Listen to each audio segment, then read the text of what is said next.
Sevimli oltin yuraklar, quyoshli qalblar, mehrli ko'zlar, har biringizni 29 iyul kuni o'tkaziladigan ochiq darsimizga taklif qilamiz. Ochiq darsni o'tkazib beraman o'zim, ya'ni men psixolog o'tkazuvchi Shadaya. Har biringizni taklif qilaman bu darsga. Mavzuyimiz tanadagi va qalbdagi, ruhdagi og'riqli jarayonlarni boshqarish mumkinmi deb nomlanadi. Mavzu yuzasidan juda ham chuqur nazariy ma'lumotlar olishingiz mumkin.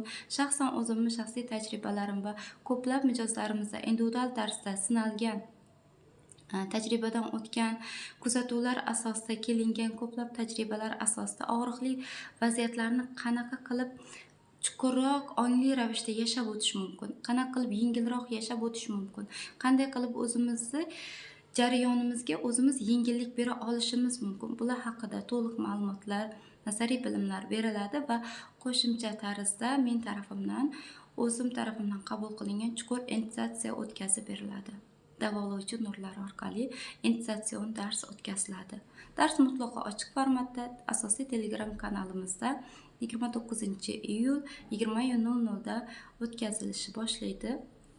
Toshkent vaqti bilan har biringizni kutamiz. Cheksiz sevgimiz bilan butunlay mutlaq shartsizlikda, shartsizlik dunyolarida, nur o'lchamlarida yuqori kengliklarga parvoz qilishga tayyorlar uchun iyul oyini so'nggi transformatsion ochiq darsiga taklif qilaman.